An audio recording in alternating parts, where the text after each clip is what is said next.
A very good day to you. I'm Hank Gross, Mid-Hudson It's Monday, June 21st. It's been many years since the city of Middletown bought the former federal courthouse for conversion to city court space. The city and state office of court administration have been unable to come to terms on specifics of conversion until now, says Mayor Joseph DeStefano. We're hoping to have this out to bid by September, October.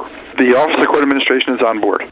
The city has one courtroom at City Hall. The new facilities, also with one courtroom, must add a second one, and the size of the facilities is being worked out by state and city officials.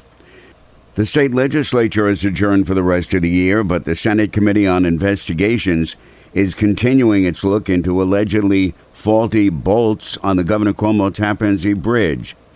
The state thruway authority has been adamant about its stance that there was never anything wrong with the bolts and that the twin-span bridge connecting Westchester and Rockland is structurally sound, but that has not halted an investigation by the Senate committee headed by Senator James Skoufis of Cornwall, who says a review of the situation is continuing. They're one stakeholder here, and we want to, give respect and do our due diligence with the whistleblower, with some of the folks who are working on site. And so, we're trying to really paint ourselves a full picture here and understand what exactly happened. What's the story? Even if the bridge is safe now, was there impropriety that happened during construction that has since been remedied? And if so, what was that? The Thruway Authority has repeatedly said the bridge is perfectly safe and that experts have examined the bolts and found them to pose absolutely no problem with the structures. Phase 1 of the $1.6 million Thornwillow Makers Village in the East End Historic District in the city of Newburgh has begun. The not-for-profit Thornwillow Institute is committed to promoting and perpetuating the art of craft in all its forms and will rehabilitate 2 historic properties, says Mayor Torrance Harvey. It's going to put a staple in the revitalization efforts, and it's going to really bring that East End historic area to life. I mean, they're talking about a coffee shop during the day and one of the commercial spaces to maybe a jazz, cocktail venue in the evenings.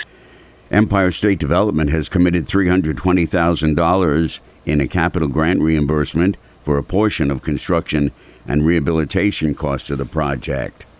A Monticello School District bus aide has been charged with pulling a knife on a coworker during a physical altercation at the district bus garage in the village of Monticello. The incident between 2 women occurred on Friday. 43-year-old Starlight Blue Jacobs of Monticello allegedly began a fight with another female employee during which she brandished a knife, placing other employees in fear of physical injury.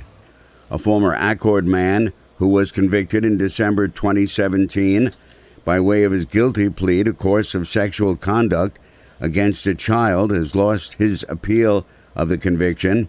40-year-old Gilberto Ballester Perez had been indicted on 4 counts but pled guilty to the reduced charge and waived his right to appeal.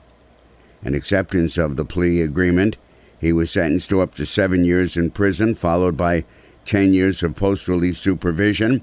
In his appeal, Ballester Perez argued his sentence was unduly harsh and severe and that he could appeal the decision. The appellate division of State Supreme Court rejected both arguments. I'm Hank Gross, MidHudsonNews.com.